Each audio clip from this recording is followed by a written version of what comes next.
오늘 하나님께서 저에게 주신 말씀은 여호수아 7장 1절에서 15절까지의 말씀입니다. 여호수아 7장 1절에서 15절까지 말씀 우리 함께 봉독하도록 하겠습니다. 이스라엘 자손들이 온전히 바친 물건으로 말미암아 범죄하였으니 이는 유다 지파 세라의 증손 삽디의 손자 갈미의 아들 아간이 온전히 바친 물건을 가졌음이라. 여호와께서 이스라엘 자손들에게 진노하시니라. 여호수아가 여리고에서 사람을 베델 동쪽 베다웬 곁에 있는 아이로 보내며 그들에게 말하여 이르되 올라가서 그 땅을 정탐하라 하매 그 사람들이 올라가서 아이를 정탐하고 여호수아에게로 돌아와 그에게 이르되 백성을 다 올라가게 하지 말고 2-3천 명만 올라가서 아이를 치게 하소서. 그들은 소수이니 모든 백성을 그리로 보내어 수고롭게 하지 마소서 하므로 백성 중 3,000명쯤 그리로 올라갔다가 아이 사람 앞에서 도망하니 아이 사람이 그들을 36명쯤 쳐 죽이고 성문 앞에서부터 스바림까지 쫓아가 내려가는 비탈에서 쳤으므로 백성의 마음이 녹아 물같이 된지라. 여호수아가 옷을 찢고 이스라엘 장로들과 함께 여호와의 궤 앞에서 땅에 엎드려 머리에 티끌을 뒤집어 쓰고 저물도록 있다가 이르되 슬프도소이다. 주 여호와여 어찌하여 이 백성을 인도하여 요단을 건너게 하시고 우리를 아모리 사람의 손에 넘겨 멸망시키려 하셨나이까. 우리가 요단 서쪽을 만족하게 여겨 거주하였더라면 좋을 뻔하였나이다. 주여 이스라엘이 그의 원수들 앞에서 돌아섰으니 내가 무슨 말을 하오리이까. 가나안 사람과 이 땅의 모든 사람들이 듣고 우리를 들러싸고 우리 이름을 세상에서 끊으리니 주의 크신 이름을 위하여 어떻게 하시려 하나이까 하니 여호와께서 여호수아에게 이르시되 일어나라. 어찌하여 이렇게 엎드렸느냐. 이스라엘이 범죄하여 내가 그들에게 명령한 나의 언약을 어겼으며 또한 그들이 온전히 바친 물건을 가져가고 도둑질하며 속이고 그것을 그들의 물건들 가운데에 두었느니라. 그러므로 이스라엘 자손들이 그들의 원수 앞에 능히 맞서지 못하고 그 앞에서 돌아섰나니 이는 그들도 온전히 바친 것이 됨이라. 그 온전히 바친 물건을 너희 중에서 멸하지 아니하면 내가 다시는 너희와 함께 있지 아니하리라. 너는 일어나서 백성을 거룩하게 하여 이르기를 너희는 내 일을 위하여 스스로 거룩하게 하라. 이스라엘의 하나님 여호와의 말씀에 이스라엘아 너희 가운데 온전히 바친 물건이 있나니 너희가 그 온전히 바친 물건을 너희 가운데서 제하기까지는 내 원수들 앞에 능히 맞서지 못하리라. 너희는 아침에 너희의 지파대로 가까이 나아오라. 여호와께 뽑히는 그 지파는 그 족속대로 가까이 나아올 것이요 여호와께 뽑히는 족속은 그 가족대로 가까이 나아올 것이요 여호와께 뽑히는 그 가족은 그 남자들이 가까이 나올 것이며 온전히 바친 물건을 가진 자로 뽑힌 자를 불사르되 그와 그의 모든 소유를 그리하라. 이는 여호와의 언약을 어기고 이스라엘 가운데에서 망령된 일을 행하였음이라 하셨다 하라. 아멘. 얼마 전 할렐루야 나잇을 진행하면서 저는 이제 말씀이랑 기도하는 그런 부스를 맡고 있었습니다. 아이들이 오면서 이제 재미난 그 삭개오 이야기를 듣고 또 그것을 통해서 또 기도하고 또 이렇게 크래프트를 꾸미는 뭐 그런 거를 하는 부스였는데 그 중에 한 아이가 친구랑 같이 간식을 먹으면서 부스 안으로 들어온 겁니다. 그래서 간식을 먹고선 당연히 아이니까 그 자리에 부스러기가 많이 남아가지고 제가 그 아이가 나가고선 부스러기 이렇게 모아서 이제 너무 시간이 없으니까 순서대로 아이를 계속해서 연달아 받아야 되는 상황이어가지고 그 음식물을 잠깐 뒤에다가 밀어놨습니다. 그런데 무슨 일이 벌어졌는지 아십니까? 불과 정말 10분도 되지 않아서 바닥에 개미가 한두 마리 보이기 시작한 겁니다. 처음에는 야외이고 이제 주택가이다 보니까 개미들이 그냥 돌아다니는구나 이렇게 생각을 했는데 시간이 지날수록 개미가 점점 많아지는 겁니다. 그래서 문득 생각해 보니까 제가 뒤에다가 놓은 그 부스러기가 떠올랐습니다. 그래서 그 부스러기를 치워야겠다 하고선 딱 부스러기를 봤는데 정말 과장하지 않고 몇십 마리가 아니라 몇백 마리의 개미들이 거기에 이미 다 모여서 부스러기를 이렇게 먹고 가져가고 있는 겁니다. 저는 이제 아파트에 살다 보니까 개미에 대한 생각을 아예 하지 못한 거였죠. 근데 작은 부스러기를 그렇게 잠시 치우지 않았던 일이 정말 그 부스를 중단해야 할 정도로 번져버린 것입니다. 다행히 이제 프로그램이 거의 다 끝나갈 즈음에 이제 마무리하는 과정에서 그런 일이 있었던 거라서 이제 다 진행하고 이제 잘 정리할 수 있었는데, 만약에 이른 시점에 그런 일이 있었다면 좀 그 부스를 운영하는데 차질이 있었을 것 같습니다. 그래서 오늘 본문에서 이스라엘 공동체가 맞닥뜨린 일이 정말 이것과 비슷하게 얽혀 있습니다. 이 아간이라는 한 사람이 하나님께서 금하신 것을 숨겨두었을 뿐인데 온 공동체가 아이성 전투에서 패배하고 그로 인해서 사기가 정말 무너지고 진군이 멈추는 그런 상태가 벌어집니다. 숨겨둔 죄는 때로 하나님의 일을 막고 공동체의 발걸음을 멈출 때가 있습니다. 그렇다면 하나님께서 이런 죄를 어떻게 다루시는지, 그리고 우리는 그 숨은 죄의 문제를 어떻게 대면해야 할지 바로 오늘 본문을 통해서 우리가 함께 살펴보고자 합니다. 7장은 이스라엘 자손이 범죄하였다면서 시작하고 있습니다. 그러나 이스라엘 자손이 온전히 바친 물건으로 말미암아 범죄하였으니, 히브리어 원문에서 이 범죄하다는 단어는 배신하다, 신실하지 않았다라는 단어를 쓰고 있습니다. 그것은 그냥 단순히 잘못한 정도가 아니라 정말 그 언약을 어기고 하나님의 명령에 불복종한 그런 상태, 하나님을 배신한 그런 상태를 이야기하고 있는 것입니다. 근데 흥미로운 것은 이 죄를 범했던 아간이라는 한 사람에게 죄가 있다고 얘기하지 않습니다. 성경은 이스라엘 자손이 죄를 범했다, 이렇게 하나님을 배신했다, 이렇게 이해하고 있습니다. 당연히 이제 고대 공동체 윤리, 특히나 가족과 지파 중심의 사고에서는 한 사람의 범죄가 그 가족 또는 혹은 그 공동체 전체에 영향을 끼친다고 보았습니다. 공동체성이 강한 우리도 잘 알고 있지만 사회적 책임, 연대 책임이라는 말을 자주 사용합니다. 하지만 그 당시 이스라엘은 그 주변 나라들도 동일하게 공동체 의식이 굉장히 강했었죠. 개인의 존재는 공동체 안에서만 의미를 갖는 유기적 공동체를 형성하고 있었기 때문입니다. 비록 아간은 정말 한 지파의 한 가문의 한 가족의 한 사람이었지만 그가 저지른 죄는 이스라엘 온 공동체를 더럽히는 그런 행위가 되었던 것입니다. 그리고 그것은 단순한 도둑질이 아니었던 것이죠. 이것은 하나님과의 언약을 거스르는 행위였습니다. 그리고 이런 행위가 가나안 정복의 초기에 일어났다는 것은 이스라엘 백성들을 정말 급속도로 타락시킬 수 있는 죄이면서도 동시에 하나님께서는 절대로 그냥 넘어갈 수 있는 죄가 아니었습니다.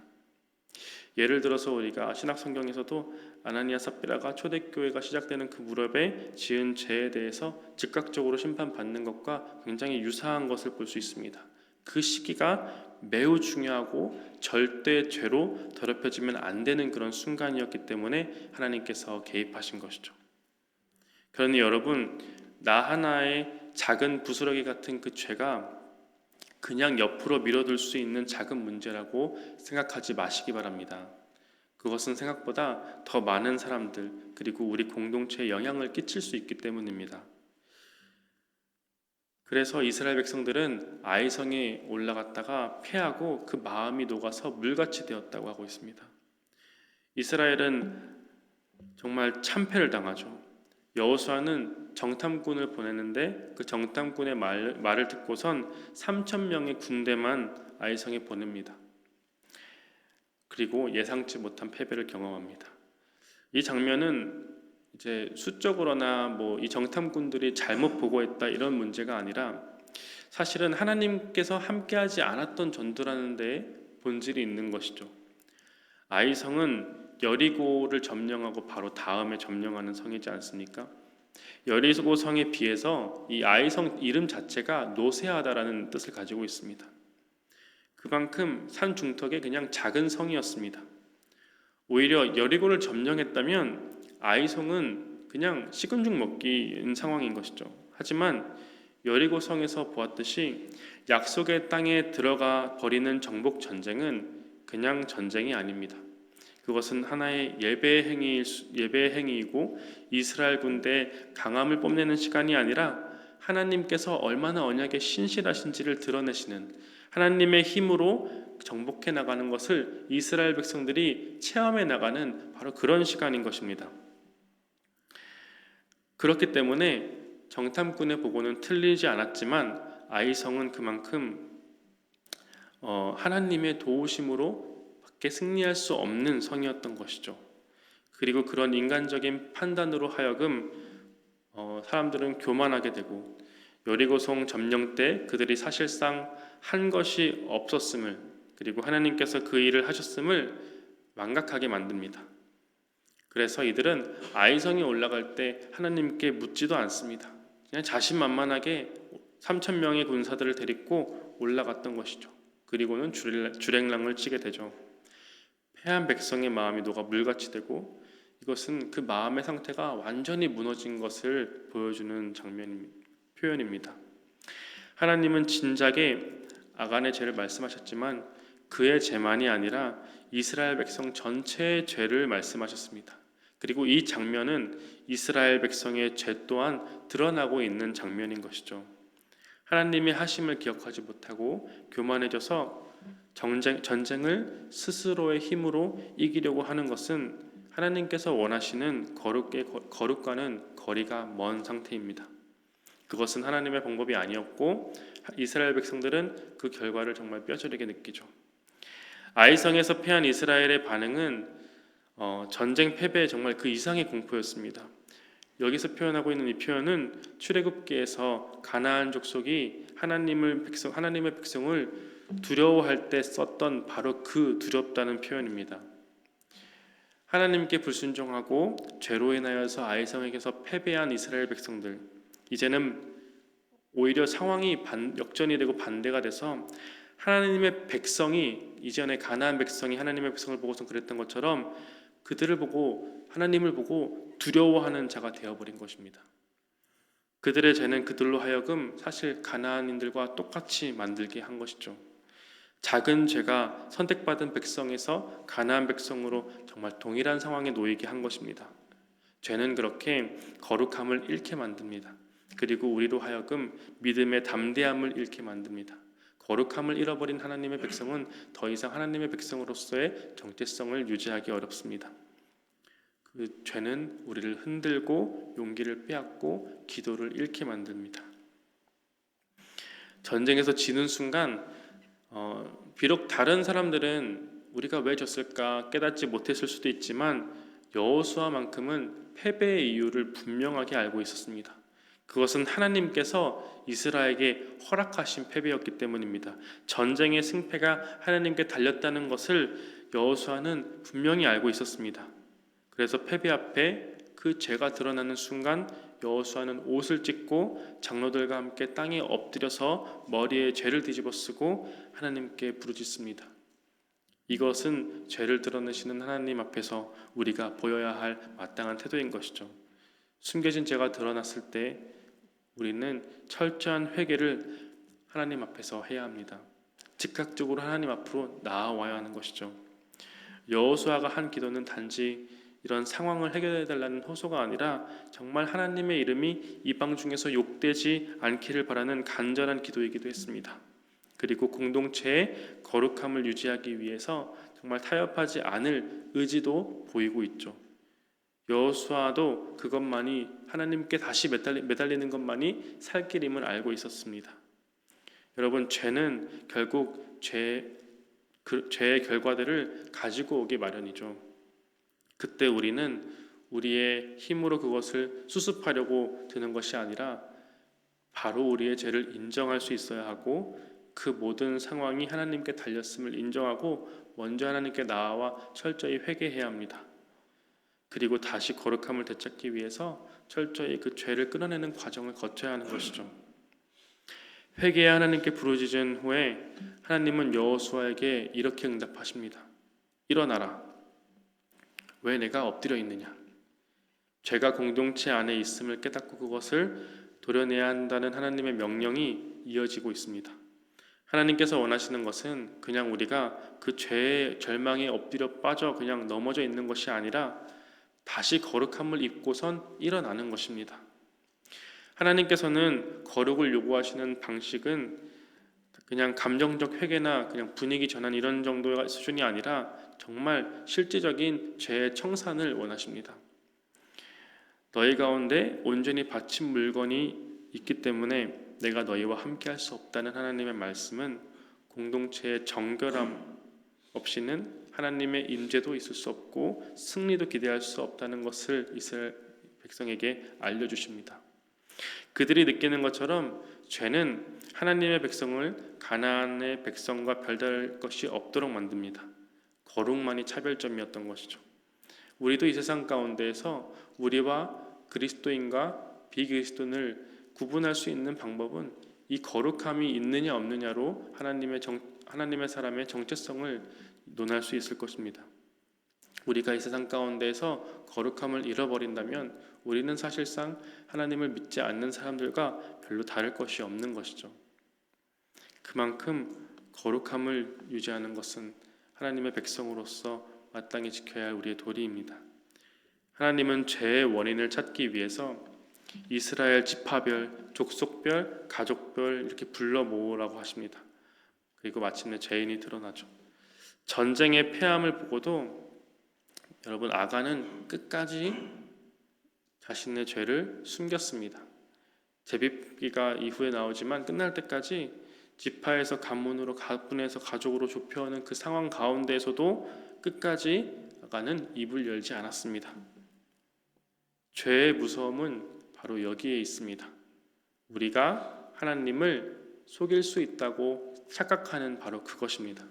그것은 모든 죄의 속성입니다. 아간도 그랬고 사실 태초에 거슬러 올라가면 아담과 하와도 그랬습니다. 모두 그 죄를 하나님 앞에서 내가 숨길 수 있다라고 착각했습니다. 하나님은 우리가 죄를 스스로 회개하길 기다리십니다. 이것은 죄의 문제를 스스로 해결하라는 그런 요구가 아닙니다. 사람에게는 우리 죄를 스스로 해결할 만한 그런 능력이 없습니다. 그래서 우리에게 예수님이 필요한 것이죠. 그러나 거룩한 백성이 되기 위해서는 죄를 끊어내는 그 과정 또한 우리에게 요구되는 사항입니다. 그리고 그것은 우리의 죄를 숨길 수 없다는 고백으로부터 시작하는 것입니다. 우리에게 죄를 숨길 수 있다는 교만함이 있을 때 회개는 이루어질 수 없는 것이죠. 그리고 그냥 그렇게 옆으로 밀어둔 그 죄는 결국에는 나를 무너뜨리고 불안하게 만들기 마련입니다. 그렇기에 우리는 죄를 하나님 앞에 열어놓고 고백하고 회개해야 합니다. 성경의 인물 중에 죄를 지었을 때 그 인물이 어떻게 반응하냐에 따라서 결과가 달라지죠. 죄를 끝까지 숨기려고 한 사람들은 그 죄의 결과를 뼈저리게 맛보게 되고 결국에는 심판을 받게 됩니다. 하지만 죄를 지었음에도 즉각적으로 하나님께 나아와 죄를 숨길 수 없음을 인정하고 하나님께 회개한 사람들에겐 하나님께서 기회를 주십니다. 오늘 말씀을 통해서 한 가지 분명하게 확인할 수 있는 것은 하나님 앞에서 죄는 숨길 수 없다는 것입니다. 그것이 얼마나 작아 보이든 부스러기 같이 별로 중요하지 않아 보이든 우리 마음 깊이 감춰놓았든 하나님은 그것을 알고 계십니다. 그리고 그 죄는 결국 우리를 불안하게 만듭니다. 작은 부스러기 하나가 그렇게 많은 개미떼를 불러 모은 것처럼 우리의 삶 속의 작은 죄도 공동체와 혹은 개인과 공동체를 나아가서 정말 우리의 믿음의 걸음을 멈추게 만들 수도 있습니다. 우리는 모두 아간처럼 실수할 수 있지만 하나님은 우리가 그 죄를 고백하고 돌이킬 기회를 주시는 분이십니다. 지금 우리 안에 하나님을 의식하지 않고 덮어둔 죄가 있다면 오늘 그것을 주님 앞에 내려놓길 바랍니다. 그래서 다시금 우리의 믿음의 발걸음이 이어질 수 있도록 그리고 하나님 앞에 우리의 연약함을 인정하길 바랍니다. 하나님은 오늘도 우리 안에 거룩함이 이루어지길 바라십니다. 죄를 감추지 말고 하나님 앞에 드러내고 정결한 마음으로 하나님과 함께 걸어가길 바랍니다. 그래야 우리가 하나님의 백성으로서 이 세상에서 하나님과 동행할 수 있기 때문입니다. 우리 함께 기도하겠습니다. 하나님, 오늘 아이성 전투를 통하여서 우리가 우리의 죄가, 작은 죄가, 숨겨둔 그 죄가 얼마나 큰 결과를 초래할 수 있는지, 불안함을 초래할 수 있는지 보게 됩니다.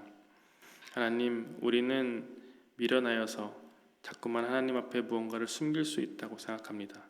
하지만 주님, 우리가 그런 마음을, 그런 교만을 버려두고 하나님 앞에 모두 열어두고 하나님을 속일 수 없다는 것을 인정하며 주님, 작은 죄마저 주님 앞에 온전히 고백하고 그리고 회개하길 원합니다. 하나님, 우리가 이 세상을 살아갈 때 거룩함을 유지하고 그 거룩함을 이루어가며 살아갈 수 있도록 도와주시옵소서. 하나님, 우리 만납교회 형제 자매들 가운데 여러 가지 몸의 연약함으로 인하여서 또 수많은 이유들로 고통당하고 있는 자들을 주님께서 불쌍히 여겨주시고 그들에게 하나님의 자비를 허락하여 주시옵소서. 예수님의 이름으로 기도드립니다. 아멘.